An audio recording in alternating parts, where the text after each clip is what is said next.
Hi friends, எல்லோரும் எப்படி இருக்கீங்க? நல்லா இருப்பீங்கன்னு நம்புகிறேன். இன்றைக்கி என்ன பதிவு பார்க்க போகிறோன்னா, உங்களோட வெற்றி எதில் இருக்குது அப்படிங்கிறத பற்றி தாங்க பார்க்க போகிறோம்.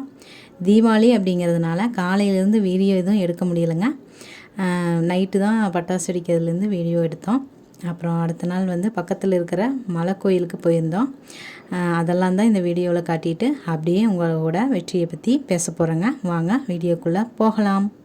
இன்றைக்கி நான் ஏன் இதை பற்றி பேசுகிறேன் அப்படின்னா, ஒரு சிலருக்கு வெற்றி அப்படின்னாவே அலர்ஜியாக இருக்குங்க அப்படிங்கிற வார்த்தையே. ஏன் அப்படின்னா, பல விஷயங்களில் அவங்க வெற்றி அடைஞ்சாலுமே அது அதிர்ஷ்டத்தால் உண்டானதுன்னு நினைப்பாங்க.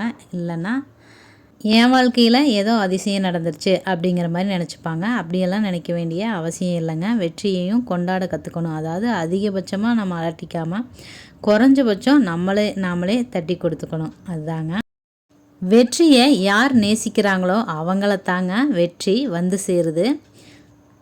வெற்றி அடைவதற்கு நாம் தகுதியானவங்க தான் அப்படின்னு நம்ம நம்பணும். அப்படி இல்லைன்னா கூட தகுதியானவங்களாக நம்மளை உருவாக்கணுங்க. அதுக்காகத்தான் என்னம்மா வெற்றின்ட்டு கிடக்கிற அப்படின்னு நினைக்கிறீங்களா?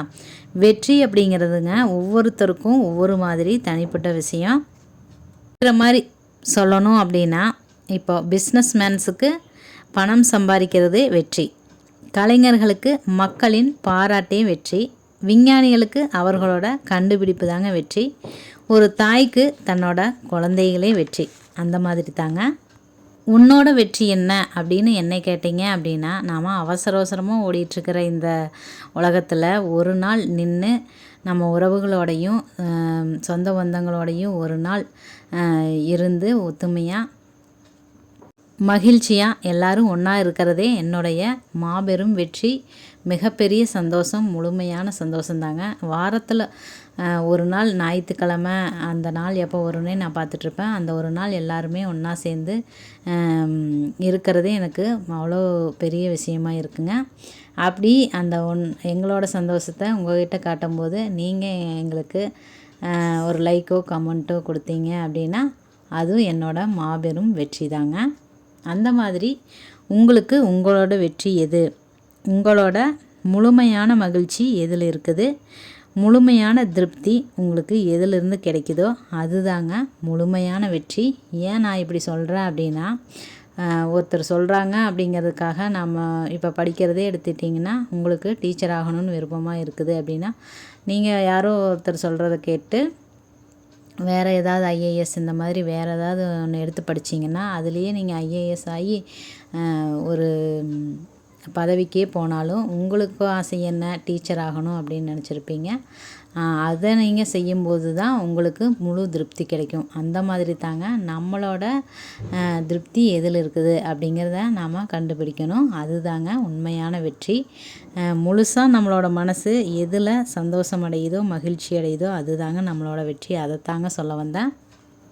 வெற்றி அப்படிங்கிறது ஒரு ஐஏஎஸ் ஆகவோ இல்லை ஒரு டீச்சராகவோ ஒரு டாக்டராகவோ ஆனால் தான் வெற்றி அப்படிங்கிறதெல்லாம் இல்லைங்க. சின்ன சின்ன செயலில் கிடைக்கிற சந்தோஷங்கள் கூட வெற்றி தாங்க. அதுக்கு நம்ம மனசார பாராட்ட கற்றுக்கணுங்க. நான் ஏன் இப்படி சொல்கிறேன் அப்படின்னு கேட்டிங்கன்னா, இந்த உலகத்திலேயே உன்னதமான மனிதராகவும் வெற்றிகரமான ஒரு மனிதராகவும் நீங்கள் இருக்கணும் அப்படின்னு ஆசைப்பட்டீங்கன்னா, இந்த ஒரு சின்ன விஷயத்தை பண்ணாவே போதுங்க. மனசார பாராட்ட நம்ம கற்றுக்கணும். ஏன்னா வாழ்க்கையில் எல்லாருமே ஏங்கக்கூடிய ஒரு விஷயம் இருக்குது அப்படின்னா அது பாராட்டு தாங்க. ஏன்னா நம்ம செய்கிற ஒரு விஷயத்தை மற்றவங்க ஏற்றுக்கிட்டு முழு மனசோட நம்மளை பாராட்டும் போது அதில் கிடைக்கிற முழுமையான மனநிறைவு வேறு எதுலேயும் இல்லைங்க. இப்போ புரிகிற மாதிரி சொல்லணும் அப்படின்னா, என் பையன் படிச்சிட்ருக்கிறான், அதை பார்த்துட்டு எங்கள் பாப்பா நானும் படித்து காட்டுறேன் அப்படின்னு சொல்லி படித்து காட்டி நம்மக்கிட்ட படித்து காட்டுங்க எங்கிட்டையும் அவங்க அப்பாட்டையும். எதுக்காக நம்மளை பாராட்டணும் அப்படிங்கிறதுக்காகத்தானே. இப்போது அப்புறம் ஒரு மனைவி வீட்டுக்காருக்கு பிடிச்சதை சமைச்சு வச்சுட்டு வீட்டுக்காரு பாராட்டுக்காக காத்திருக்கிறது. இந்த மாதிரி வேலை செய்கிற இடத்துலையும் நம்ம ஓனர் சொன்ன வேலைக்கு அதிகமான வேலைகளை செஞ்சு அவர்கிட்ட பாராட்டு வாங்கணும் அப்படிங்கிறதுக்காக செய்வோம். அந்த மாதிரி தாங்க ஸ்கூலில் ஆசிரியர்கள்கிட்ட மாணவர்கள் எதிர்பார்ப்பாங்க பாராட்டுக்காக. அந்த மாதிரி நிறைய சொல்லிகிட்டே போகலாங்க. நாய்க்குட்டியை பார்த்திங்கன்னா நம்ம ஒரு பாலை தூக்கி போட்டோம்னா அதை கொண்டாந்து நம்மக்கிட்டேயே கொண்டாந்து கொடுத்து ஒரு மாதிரி நம்மளையே பார்க்கும், பாராட்டுற மாதிரி பார்க்குறது. இந்த மாதிரி சின்ன சின்ன விஷயங்கள்லையும் பாராட்டுறதுக்கு நம்ம கற்றுக்கணுங்க. அதைத்தான் சொல்ல வந்தேன்.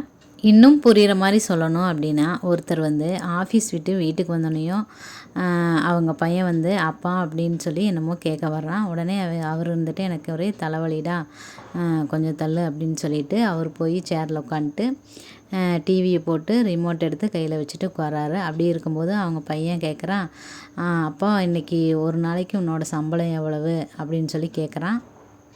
எதுக்குடா இப்படி கேட்குற, இது சம்பளத்தை கேட்குற அளவுக்கு நீ பெரிய ஆள் ஆகிட்டியா அப்படின்னு சொல்லி அவங்க அப்பா திட்டுறாரு.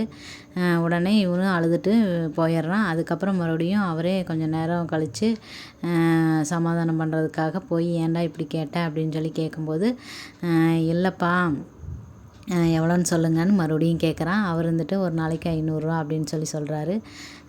சரிப்பா எனக்கு அதில் எனக்கு ஒரு 250 மட்டும் கொடுப்பா அப்படின்னு சொல்லி கேட்குறான். ஏன் இப்படி, எதுக்குடா உனக்கு 250 அப்படின்னு சொல்லி கேட்கும்போது, இல்லைப்பா நீ பாக்கெட் மணியாக நான் கொடுக்குறதையெல்லாம் நான் சேர்த்து வச்சுருந்தேன், என்கிட்ட 250 இருக்குது. நீ இப்போ 250 கொடுத்த அப்படின்னா 500 ஆயிரும். அந்த 500 நான் உனக்கே கொடுத்துட்றேன். ஒரு நாள் நீ என் கூட டைம் ஸ்பெண்ட் பண்ணுப்பா அப்படின்னு சொல்லி அந்த பையன் கேட்குறாங்க. அப்படி கேட்கும்போது தாங்க அவருக்கு ஒரு விஷயமே புரியுது. குழந்தைங்க எதிர்பார்க்கறது நம்ம வாங்கி கொடுக்குற பொருளையோ இல்லை வேறு எந்த விஷயத்தையோ இல்லைங்க, நம்ம கொஞ்ச நேரம் அவங்க கூட டைம் ஸ்பெண்ட் பண்ணணும். அதைத்தாங்க அவங்க எதிர்பார்க்குறாங்க. அதை கூட நம்ம செய்ய முடியாமல் ஆனால் அவங்களுக்காகத்தான் நம்ம ஓடிட்டுருக்குறோம். இருந்தாலும் அதை கூட நம்மளால் செய்ய முடியாத மாதிரி அவ்வளோ ஒரு பிஸியான உலகத்தில் இருக்கிற மாதிரி நம்ம காட்டிக்கிறோம். என்ன சொல்ல வர்றேன் அப்படின்னா, நாம் முடிஞ்சளவு ஒரு நாளைக்கு ஒரு 5 நிமிஷமோ ஒரு 10 நிமிஷமோ முடிஞ்சளவு ஒரு அரை மணி நேரமோ நம்ம குடும்பத்தோடையும் நம்ம குழந்தைங்களோடையும் டைம் ஸ்பெண்ட் பண்ணியே ஆகணுங்க. இப்போ இருக்கிற அவசர உலகத்தில் அவங்களுக்காகத்தான் நம்ம ஓடிட்டுருக்குறோம். இருந்தாலும் அவங்க கூடயும் முடிஞ்சளவு இப்போது காலையில் அறக்க பறக்க நம்ம எல்லாருமே கிளம்புனாலும் இப்போது ஸ்கூலுக்கு பக்கத்துலேயே போகிற மாதிரி இருந்தது அப்படின்னா நம்மளே கொண்டு போய் அவங்கள விடலாம், கூட கூட்டிகிட்டு போய் இந்த மாதிரி ஒரு சின்ன சின்ன இது செய்யலாம். டெய்லியும் எல்லோரும் ஒன்றா உட்காந்து சாப்பிட்லாம். ஒரு 3 வேளையில் ஒரு வேளையாவது ஒன்றா உட்காந்து சாப்பிட்லாம். இந்த மாதிரி நம்ம தாங்க உருவாக்கிக்கணும், நம்ம குழந்தைகளோடையும் சரி நம்ம குடும்பத்தோடையும் சரி. ஏன்னா அவங்களுக்காகத்தான் நம்ம உழைச்சி தேயறதே அவங்களுக்காகத்தான்.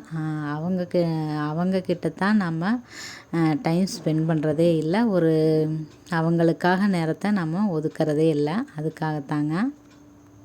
ஓகே ஃப்ரெண்ட்ஸ், நம்ம குடும்பத்துலேயும் நம்ம குழந்தைகளையும் அவங்க செய்கிற வேலைகளை சீர்தூக்கி நிறைகளை சுட்டி காட்டி அவங்கள பாராட்டணுங்க கண்டிப்பாக. அதுக்காகத்தாங்க.